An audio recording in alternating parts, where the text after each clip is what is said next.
Tu dois prendre la parole devant ton équipe, ou pire, devant la direction. Et là, ton cœur bat plus vite, ta gorge se serre, ta voix devient minuscule, et tu rêves d'une seule chose, que ça s'arrête. Tu sais quoi ? C'est totalement normal. La peur de parler en public est l'une des plus courantes au monde.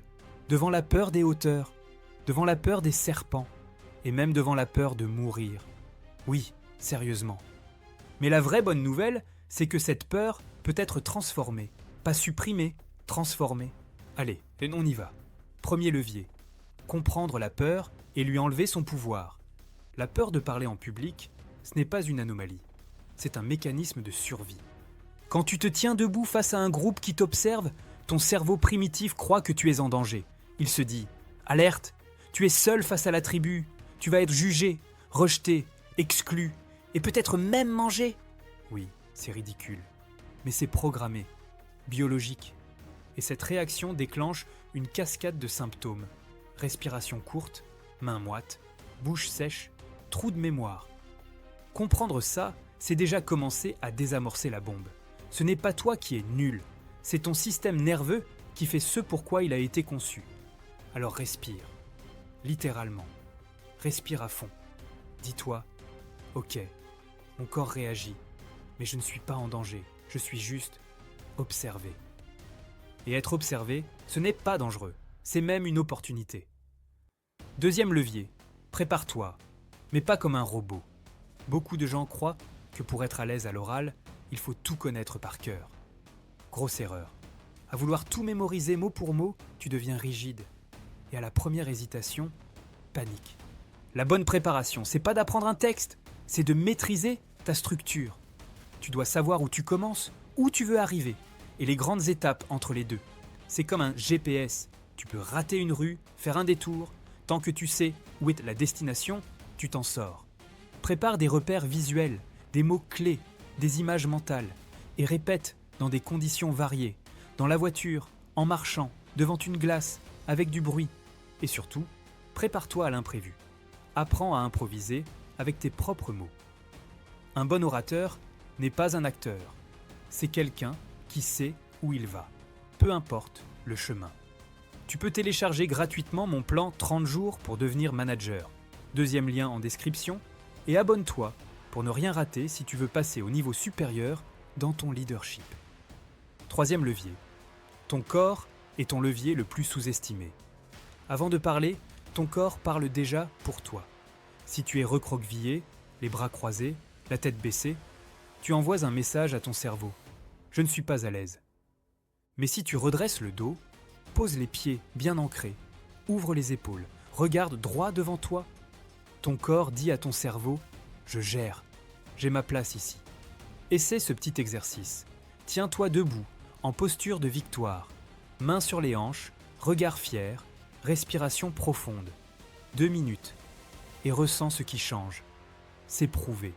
Cette posture diminue le cortisol, l'hormone du stress, et augmente la testostérone, l'hormone de la confiance. Pendant ta prise de parole, utilise tes mains. Respire en parlant. Regarde les gens dans les yeux. Ton corps devient ton allié, pas ton ennemi. Quatrième levier, ne parle pas à un groupe, parle à une personne, puis une autre. Tu montes sur scène, tu vois 30 visages. Ton cerveau hurle, trop de monde, trop de jugement, trop de regards. Stop, change de perception. Ne parle pas à une foule, parle à une personne. Cherche un regard bienveillant. Parle-lui, comme si vous étiez en tête-à-tête. Puis, passe à un autre regard. C'est un secret de Proust. Même devant 500 personnes, tu parles toujours à une personne à la fois. Résultat, tu te calmes, tu crées du lien, tu captes l'attention et tu deviens plus naturel, plus humain, plus impactant. Ce n'est plus un discours, c'est une conversation élargie. 5e levier, le trac est ton carburant. Utilise-le. Tu ressens du stress? Des papillons dans le ventre? Parfait. C'est de l'énergie brute. À toi de la canaliser. Ne dis pas « je suis stressé », dis « je suis excité ». Ce petit switch mental change ton rapport au trac. Tu ne le subis plus, tu le rediriges. Avant de prendre la parole, visualise-toi en train de réussir. Vois les gens qui t'écoutent. Ressens la satisfaction après. Le trac, c'est l'indice que ce que tu vas faire a de la valeur.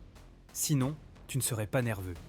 Alors embrasse-le, transforme-le en présence, en intensité, en vibration. Ce n'est pas l'absence de peur qui fait un bon orateur, c'est sa capacité à agir avec la peur. Et toi, c'est quoi ta plus grande peur quand tu dois prendre la parole? Perdre tes mots? Être jugé? Avoir la voix qui tremble? Dis-le-moi en commentaire.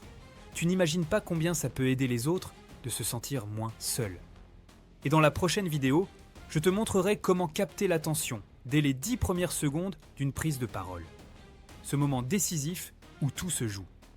Alors abonne-toi, active la cloche et ne rate pas ça. On résume? 5 leviers simples pour dompter ta peur. Ta peur est normale. Comprends-la. Prépare-toi avec stratégie, pas avec rigidité. Ton corps t'aide à envoyer le bon signal. Parle à des personnes, pas à un groupe. Le trac est de l'énergie. Utilise-le. Tu n'as pas besoin d'être un orateur né. Tu as juste besoin d'apprendre à te connecter, à t'exprimer, à transmettre. Et ça, c'est une compétence, pas un don. Travaille-la. Tu verras la différence très vite. Si cette vidéo t'a été utile, pense à t'abonner, liker, partager à un collègue qui flippe à l'idée de prendre la parole. Et télécharge aussi mon plan gratuit, 30 jours pour devenir manager. Il est juste en dessous. Cela étant dit, merci d'avoir regardé. Et à la prochaine fois!